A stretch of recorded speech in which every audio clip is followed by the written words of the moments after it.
Hi, and welcome to Ones and Tooze, FP's economics podcast. Every week we take a couple data points, use them to try to explain the world. I'm Cameron Abadi, FP's deputy editor, with you in Berlin, Germany. Joining me here in Berlin is Adam Tooze, FP's economics columnist and Columbia University professor. Hi, Adam. Hi, Cam.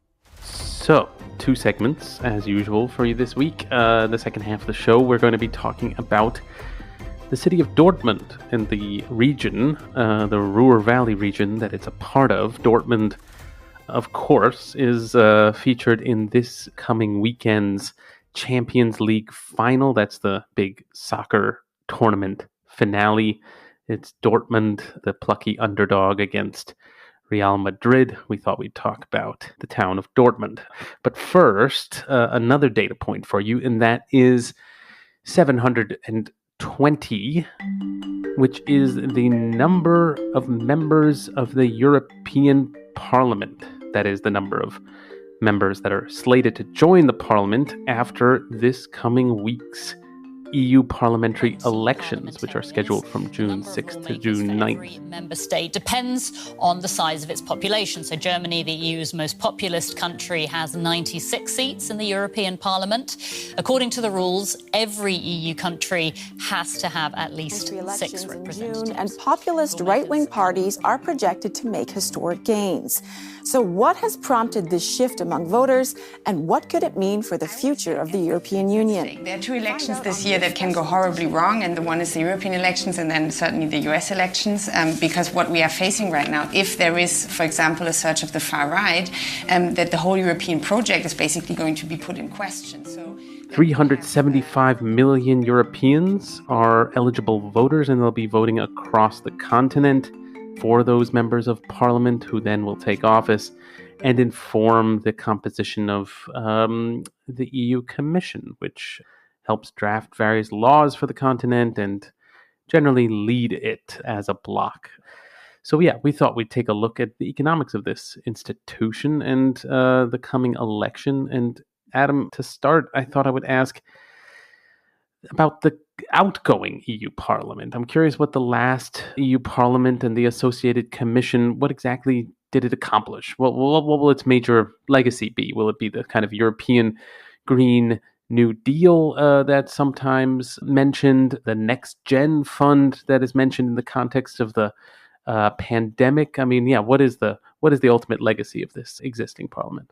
Yes, the European Parliament has to approve all legislation that passes for Europe as a whole. So its mandate is quite wide-ranging. And as you say, it was elected in 2019 into the teeth of the polycrisis storm, if you like. So first came the pandemic, and the way in which Europe handled the pandemic was in part shaped by legislation and initiatives from the Commission side. So the Parliament had its hand in approving that. The Parliament can't propose legislative action, but it approves the Commission. So Ursula von der Leyen and her commissioners will pass through parliamentary scrutiny and are backed by a parliamentary majority. So it's like a passive parliamentary government.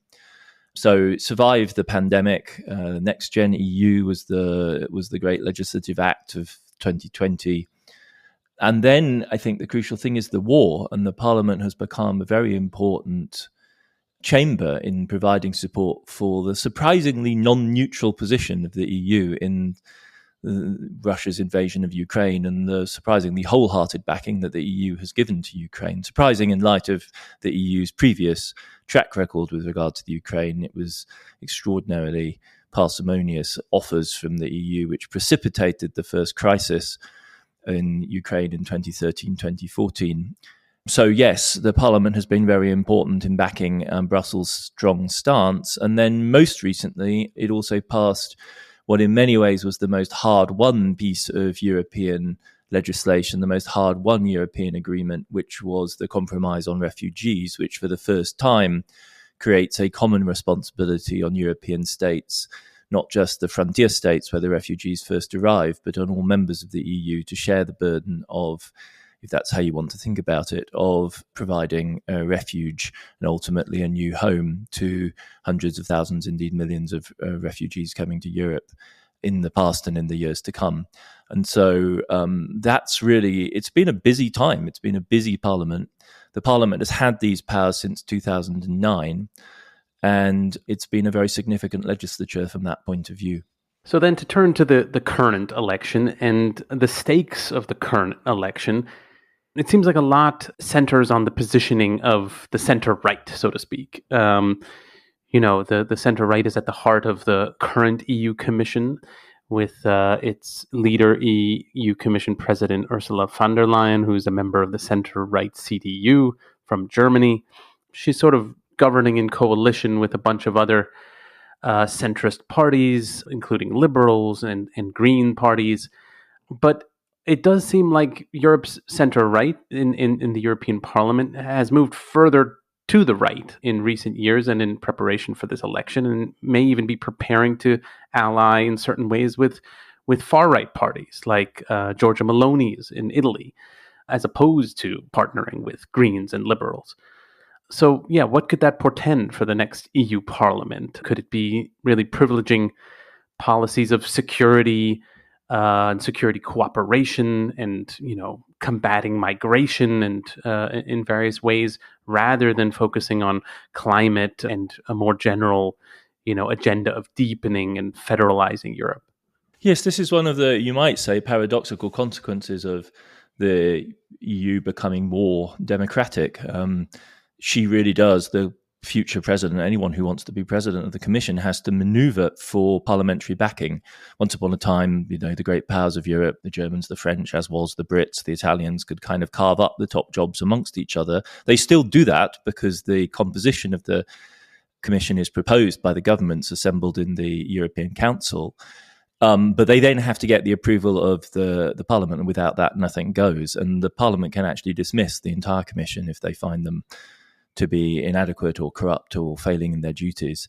And so there's real politics here. And von der Leyen's tactical tacking back and forth reflects the fact that in the upcoming elections, all the polling suggests that key members of her current coalition, notably the Greens, are likely to suffer very serious setbacks. And on the other hand, the strong parties emerging in Italy, in France, and in Germany as well may very well be the far right. And the far right has always had a stronger presence in the European Parliament. In general, the fringes of European politics have had a stronger presence in the European Parliament because the elections of the European Parliament are, generally speaking, an occasion for Europeans to let off political steam. It's an occasion for protest voting, so-called. And the fewer people participate in them. The participation is non-trivial. It's about 50% in 2019, which is less than a US presidential election, but more than midterm congressional elections. So these are significant political, referenda. And in them, however, because it tends to be the more engaged citizens that vote, the fringes, which attract the more committed partisans, tend to do better. And so it's long been the case that the far right has strong representation in the European Parliament, and it's going to get even stronger this year. And there's a big incumbency effect as well, because it's one thing to, tactically maneuver around Le Pen, who's in kind of perma opposition in France, as all the other parties in France maneuver to ensure she doesn't become president, and they may not succeed the next time round. But Meloni did become prime minister in Italy and has proven to be a relatively compromising figure in that role. And so von der Leyen has opened herself to the shock of many members of her coalition to that alliance.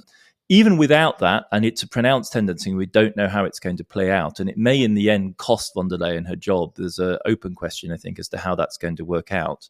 Because there is a candidate in the wings for the president of the Commission, and that's Mario Draghi, the centrist, former central banker, former prime minister of Italy, who would be acceptable to the Italians. And so he would get Meloni's vote, even if he's a centrist, probably actually somewhere to the left of von der Leyen. So he's a real risk for her. But in any case, regardless of this manoeuvring, it's very clear that the green-centred agenda of 2019 has been displaced in the current electoral cycle, in the thinking of the Commission, in the thinking of European politics generally, by the priority of defence and migration as key issues. And so, yes, there is a drift on those issues to the right.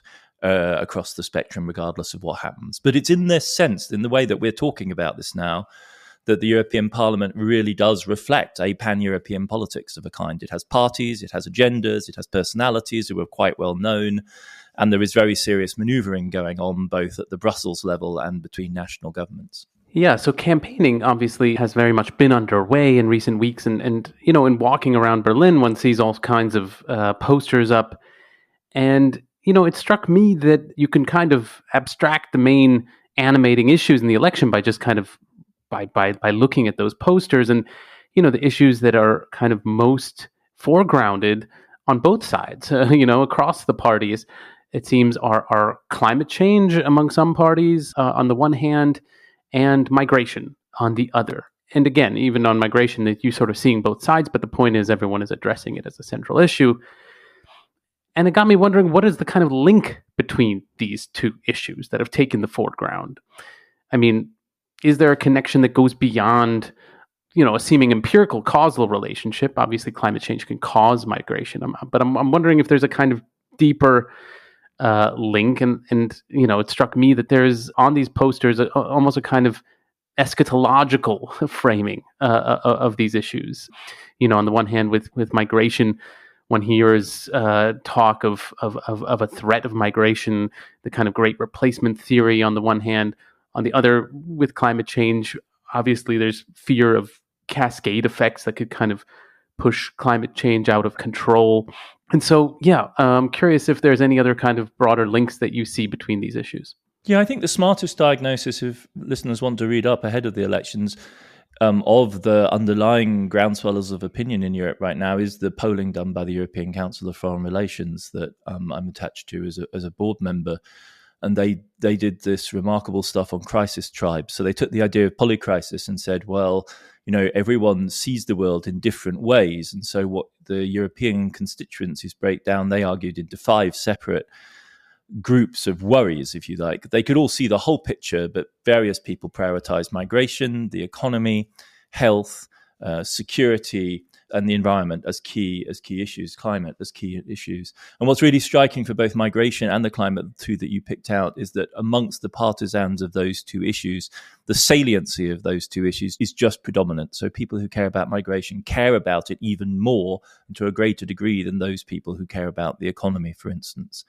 And so, yes, it's not surprising, I think, that you see electoral tacticians trying to appeal to those two causes. I really like the idea that you've invoked there of this as a kind of referendum on the future of Europe in a really quite fundamental sense. It does a little bit have that feeling right now, and maybe because I parachuted into the Europe for the summer, but I'm quite struck by it. And of course, one's familiar with that sort of existential sense of peril in the US right now.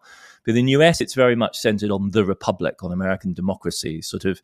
Whereas I think in Europe, there's this more general sense of really quite serious concern. I mean, it's not for nothing that President Macron of France, gave his second great speech at Sorbonne a couple of weeks ago, and he began it essentially with this extraordinary phrase, Europe is mortal. Our Europe is mortal. It could die.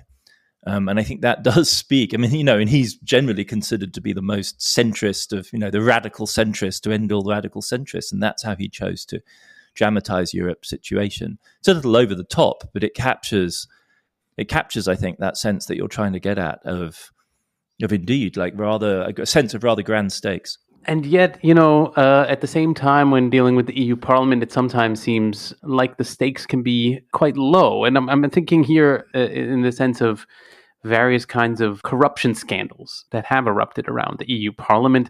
There have been various scandals involving bribes coming from Qatar to some influential members of EU Parliament in the past few years. More recently, corruption involving China and bribes to some members of far-right members of EU Parliament.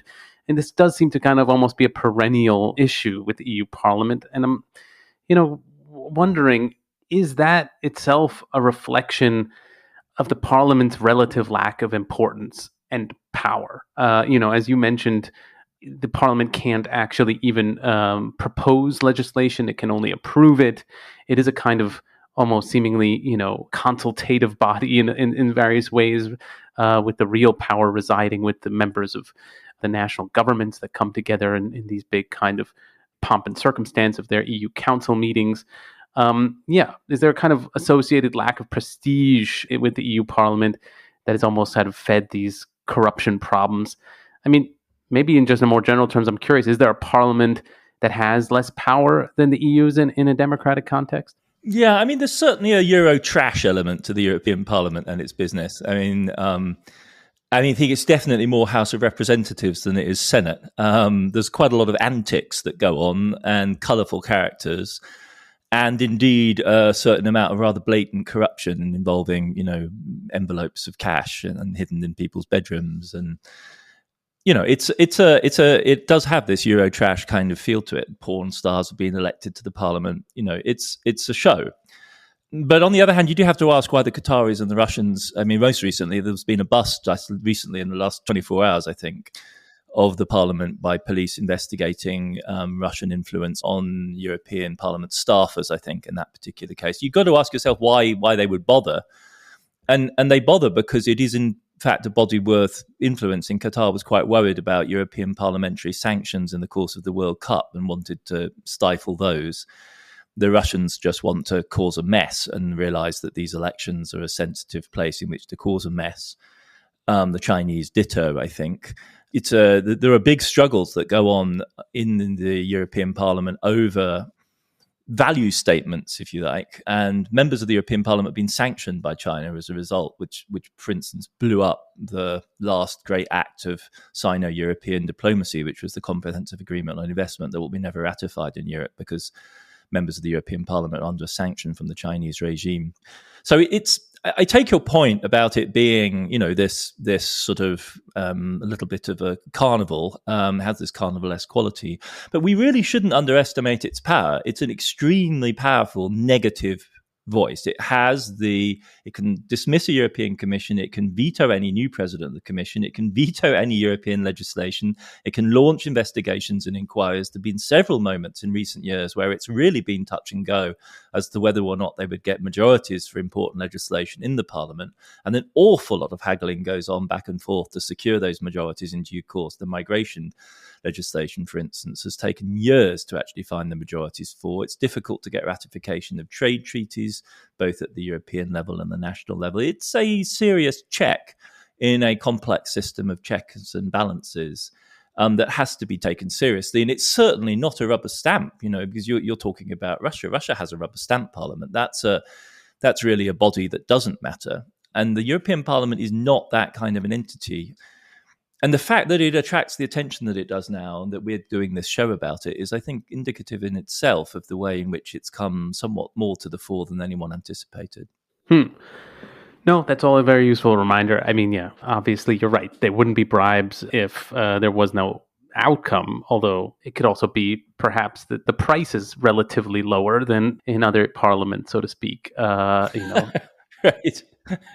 Yeah, nice, good point. Yeah, but anyway, we do need to take a break here, but we will be back in a second to talk about Dortmund.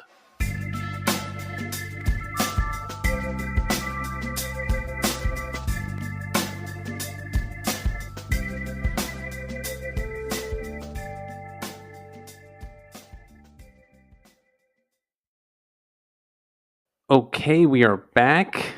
And our next data point is 400 million, as in 400 million viewers, which is the number of people that are expected to be watching the football match, or for Americans, soccer match, between Real Madrid and FC Dortmund, which will be meeting in the final of the Champions League this coming weekend.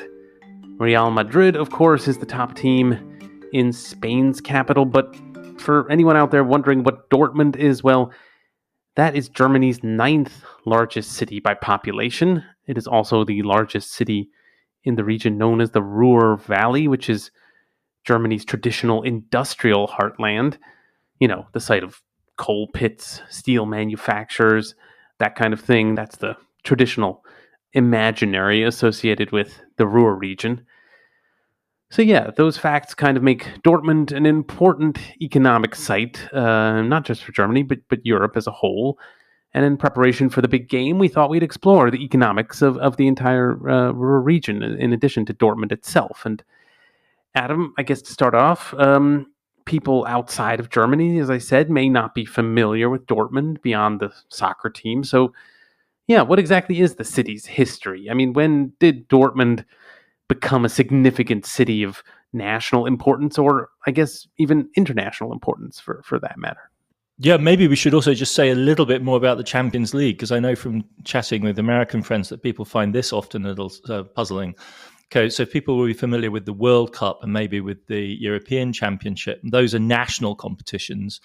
And the significance thing about the Champions League is it's the world's premier club competition. So these are the most successful, most powerful European soccer clubs who recruit talent from all over the world. There's no salary cap in most of the leagues that contend in this. So this is like super groups, super teams of players going up against each other.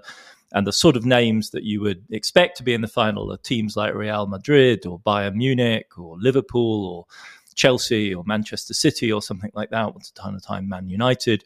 And so to have a German industrial town, post-industrial town contending is kind of something of a sensation. I mean, amongst soccer aficionados, Dortmund are a very big name. They've been around since 1909. It's an unusual club in that it's not owned by a billionaire. It's a membership-based club, and its stock are publicly traded. And in the Westfalenstadion in Germany, it has one of the largest soccer stadiums in the world, and it has amongst the highest, if not the highest, regular attendance of any soccer club in the world. So, this is a powerhouse of the Bundesliga, even if it's not Bayern Munich, which is the sort of regular champion in the German soccer world.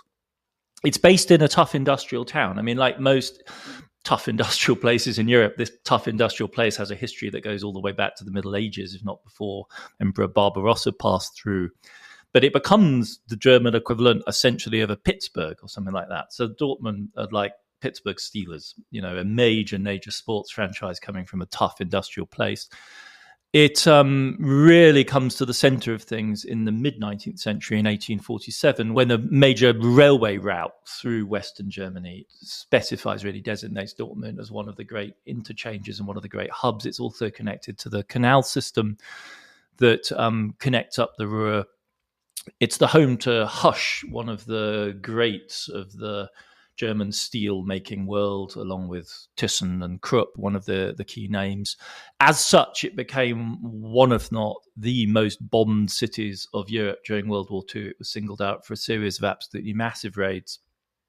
Altogether, more than 22,000 tons of bombs dropped on Dortmund, which, if one can make the comparison of ton per ton, is the sort of load that was dropped on Hiroshima. So an absolutely massive amount of bombing. It was largely destroyed by the end of the war, rebuilt, reached its peak in the late 50s, early 60s with a population of 650,000 and is now down to 560 as typical for a post-industrial cities.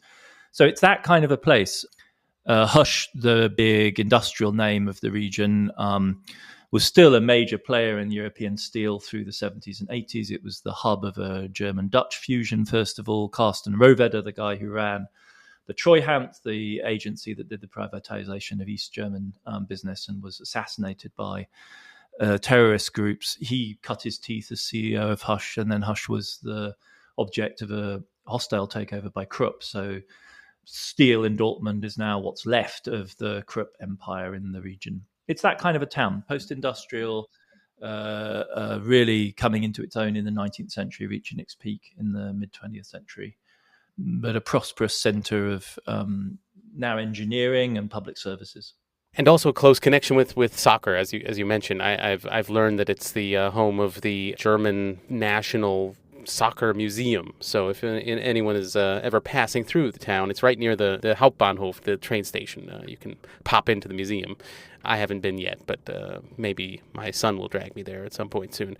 But yeah, I'm curious whether the Ruhr Valley's rise, I mean, Dortmund is a central city in the Ruhr Valley region, whether that was mostly fueled by natural resources that you were referring to there, the extraction of coal, etc., or with the kind of innovative industries that became developed near those resources. In other words, is the Ruhr more about coal or more about, the arms industries of Krupp, etc.? Yeah, I mean, other Ruhr cities that people may have heard of are places like Essen, which are very closely associated with Krupp, Duisburg, Bochum.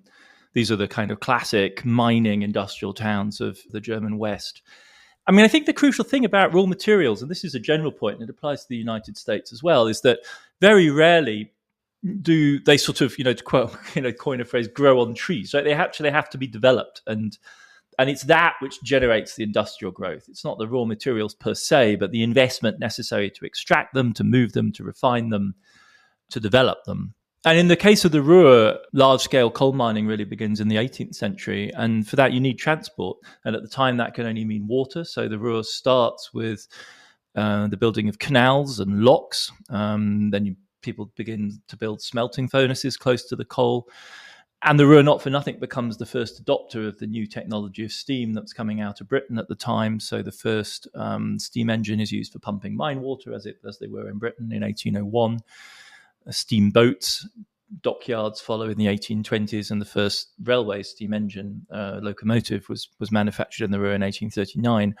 It helped that the place fell under Napoleonic control in the early 19th century, so it had a kind of liberalizing legal reform that freed up the trades and commerce.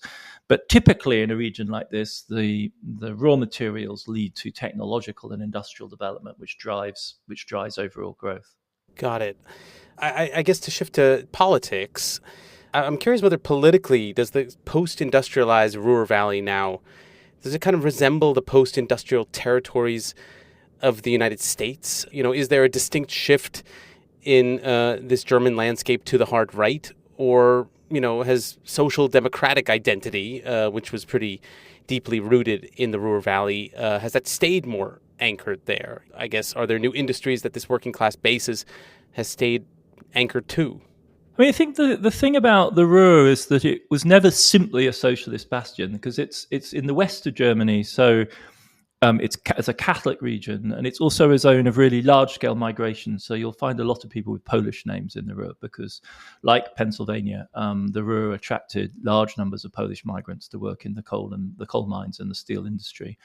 And so through the Weimar Republic, the Ruhr was actually sort of split between the Centre Party, the Catholic Party, the forerunner of the Christian Democrats, and the SPD.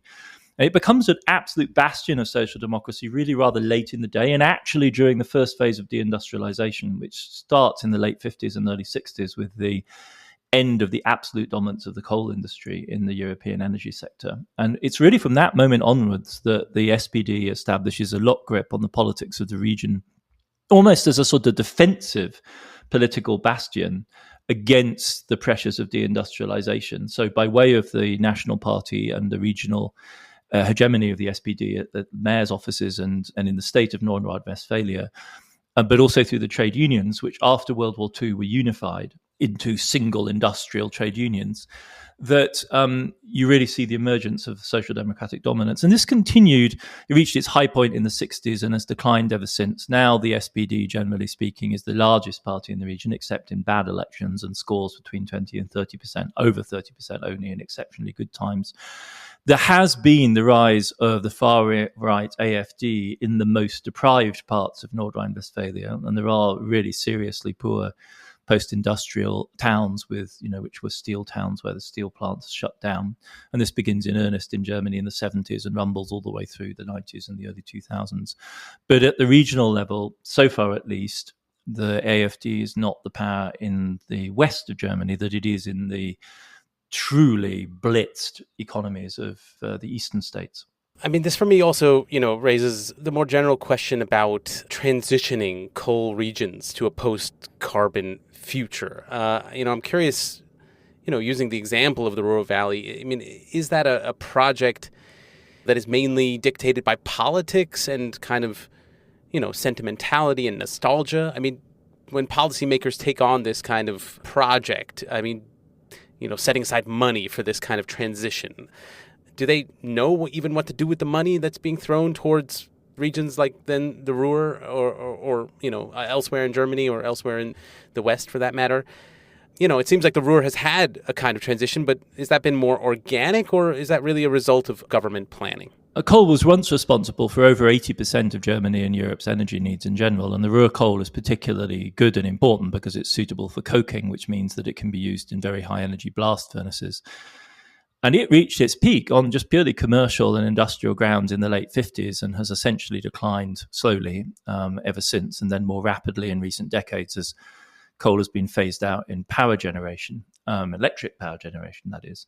So this is not driven by the whims of politicians or the fancy of environmental policy. This is just hard economics. Coal is no longer the prime and dominating energy source that it was, and in the new era of renewables, it's more expensive than the renewable alternatives. And if you're going to, deal with intermittency, you don't do it with slow-moving, lumbering coal power plants. You do it with gas, which is the future.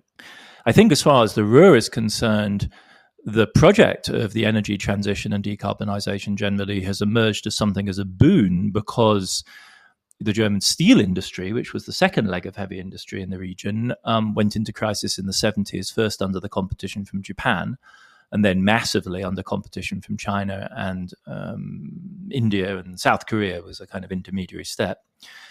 And the green steel revolution, the desire to make large quantities of green steel with a minimum of carbon input, using most likely hydrogen or electric arc furnaces, creates technological niches and opportunities for otherwise really stressed and probably non-viable European steel producers.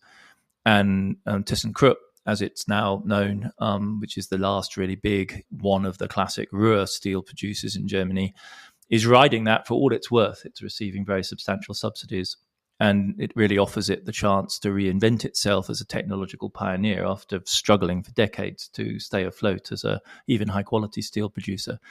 So I think that's the way to look at the Ruhr, is, not as a sort of whimsical playground of post-industrialism, but as a fairly hard-nosed proposition of looking for a series of alternatives to the formula which for 100 years, from the 1840s and 1850s through to the middle of the 20th century, saw it through.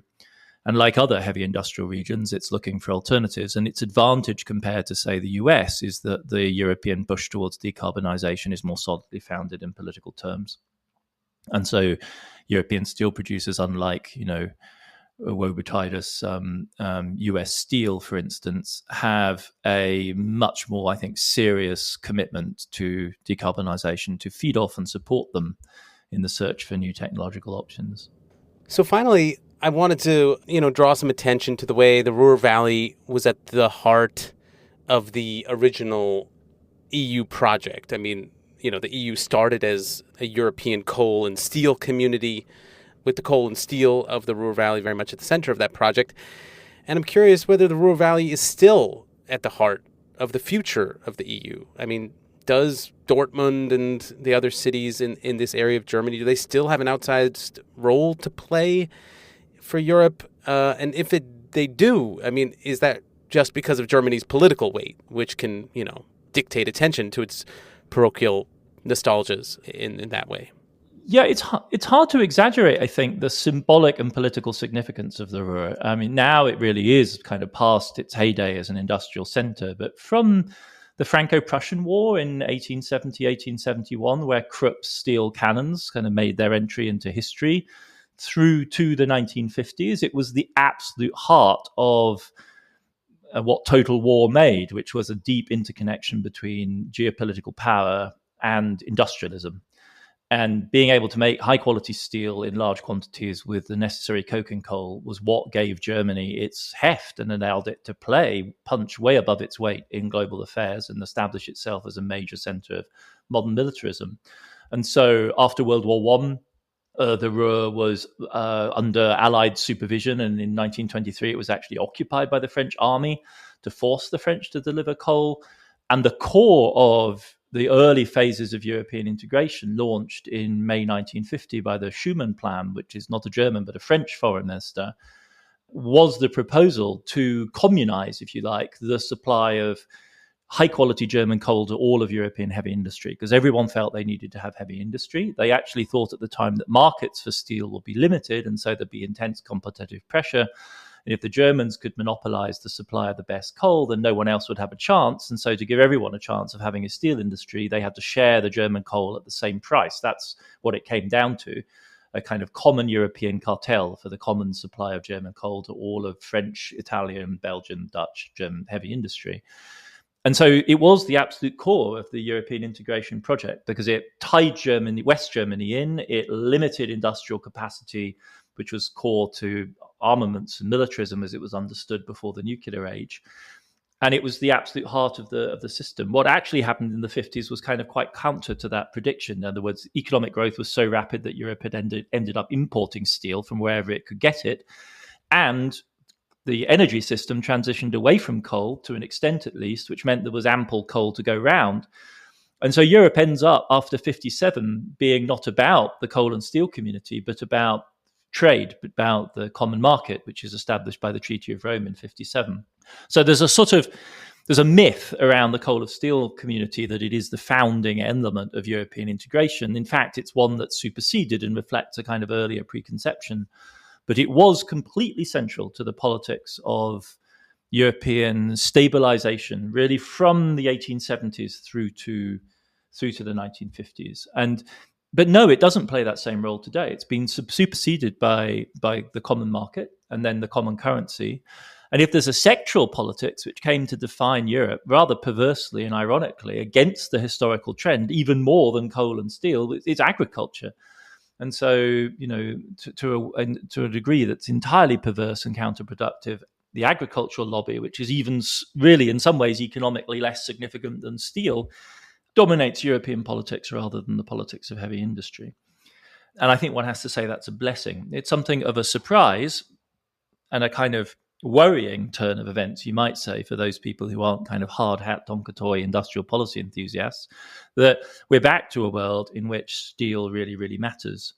And from the sort of interactions I've seen between heavy industrial lobbyists in Germany and politics, it's the old game of influence and subsidy and various types of no longer national, it's not couched that way, but European economic futures are weighed against the threat from China and so on.